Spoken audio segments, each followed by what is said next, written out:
Let's open the book on this. Today in Hartford, the police union is challenging the Civilian Review Board's authority. It's a clash over accountability and due process, and it could ripple beyond our city if it sets a precedent.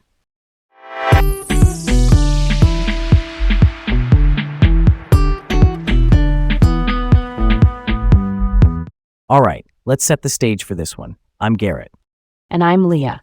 This is Laid Back Local, the news of the day with Leah and Garrett in Hartford. All right, let's kick things off with this. Hartford Police Union challenges the Civilian Review Board's authority in an accountability clash. The Hartford Police Union, that's the labor group representing officers, is pushing back on powers used by the city's Civilian Police Review Board, which is a panel of residents appointed to review complaints about police conduct. The board recently exercised a power it's had since 2020 to send certain complaints to arbitration. An arbitration is a formal process where a neutral third party hears both sides and makes a decision, kind of like a private judge. The union argues this move undercuts existing disciplinary procedures and the due process rights of officers. And by due process, we mean fair, established steps that must be followed before someone is disciplined. They filed a legal challenge this year, and the result could reshape how Hartford handles police oversight. If the courts decide the board's authority is too broad or just right, that answer could influence how other Connecticut cities, and maybe beyond, structure their oversight too. A couple of key timeline points. Back in 2020, the City Council granted the board the ability to refer complaints to arbitration, but the board hadn't used that tool until now, so this is the first real test. That's pretty important, right? First uses often trigger legal questions and set practice going forward. If you're wondering why do this at all, the stated goal of the board is public accountability. The idea is to give residents a formal, transparent way to raise concerns and seek a structured review. Let's unpack this. I've got a strong reaction. I get the board's role and I care deeply about accountability, but sending complaints to arbitration feels like a big swing. I worry about unintended consequences, like whether it creates parallel processes that slow everything down or muddle who's in charge of discipline. That's a no-go for me if it ends up delaying answers for families or officers. And the fact that this is the first time they've used a power granted in 2020, that's so wild. Why now? I mean, I guess tensions around oversight have been high across the country and Hartford's not immune. But I want very clear lines. Who reviews, who decides, and how fast accountability happens. Real talk, if the goal is trust, the process has to be crystal clear and fair to everyone. That's the heartbeat of it. All right, let's roll on. A proposed natural gas pipeline could affect 2 Connecticut state parks, and an environmental review is underway.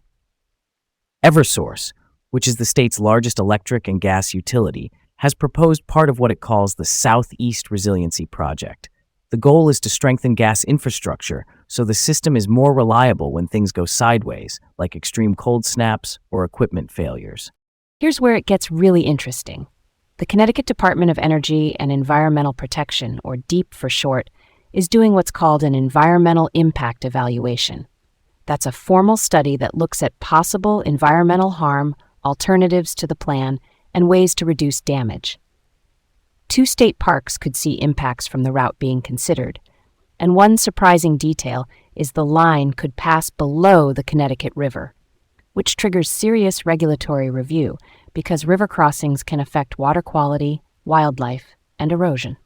Public comments are open, and that's the part where anyone can submit feedback, flag concerns, or suggest alternatives.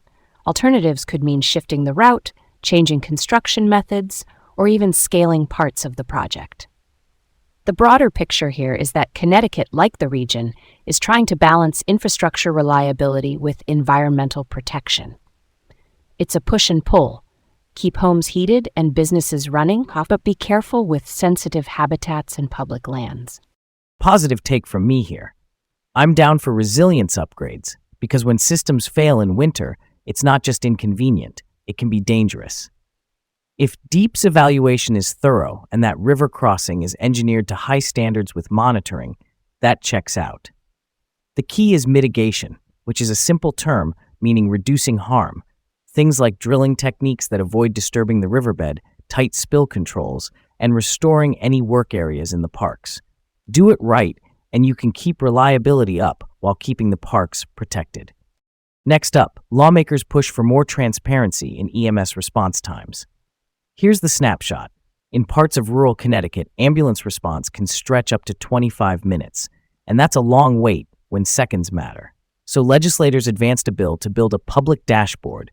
Think of a dashboard as an online scorecard showing response time data by area, time of day, and trends, so leaders and residents can see where service lags. Supporters say shining light on the numbers helps target resources, move ambulances, add staff, or change coverage zones where the data shows trouble. Opponents push back on cost and mandates. They're concerned small services could shoulder new reporting work without funding. The bill cleared the Public Health Committee mostly along party lines, and that committee focuses on statewide health policy. Context that matters.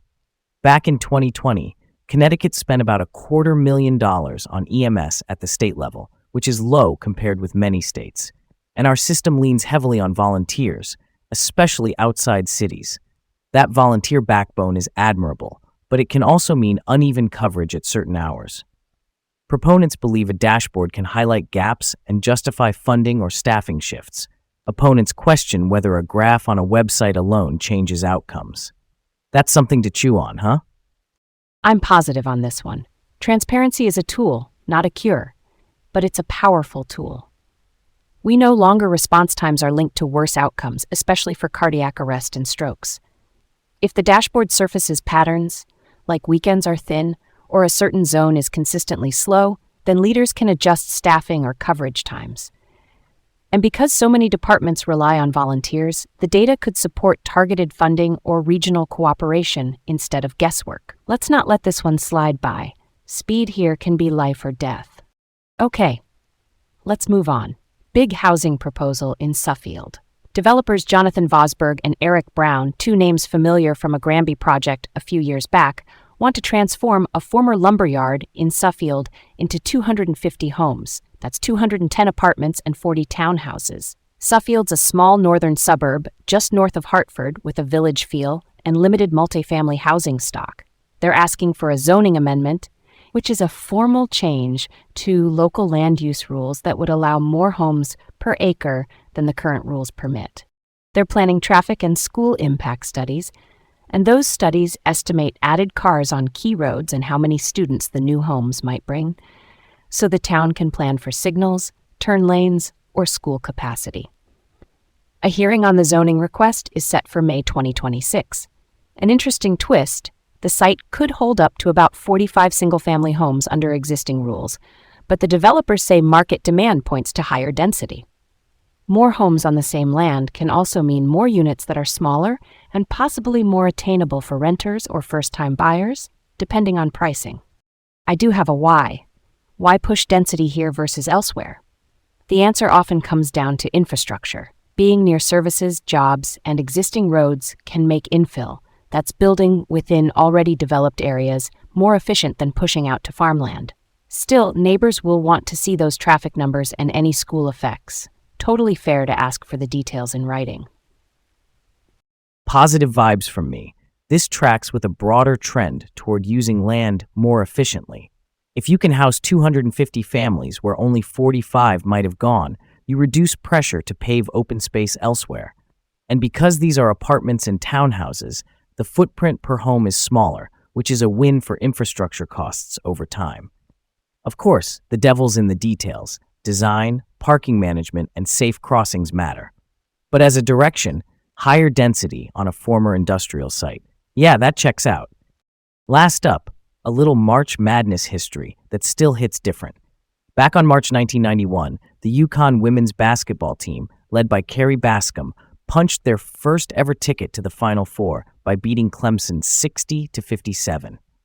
Bascom was a star forward who powered the program in those early days, and the coach on the rise was Gino Auriemma, who went on to turn UConn into a national powerhouse. This was a real turning point. At the time, UConn wasn't the juggernaut we think of now. That tight win over a strong number 4 Clemson team showed they could hang with anyone. From there, the culture and expectations shifted, recruiting ramped up, standards rose, and the rest is trophy case history. It's wild how a single weekend can reset the arc of a program for decades. That one gave me chills. The 1991 team laid the groundwork for everything that came after. You can trace the line from that 60-57 nail-biter to so many of the banners hanging today. What a twist for a program that started with modest expectations. It turned into a dynasty. And it all started with players like Carrie Bascom proving they could do it on the biggest stage. Thanks for tuning in to Laid Back Local, the news of the day with Leah and Garrett in Hartford. Have a great day and join us again tomorrow.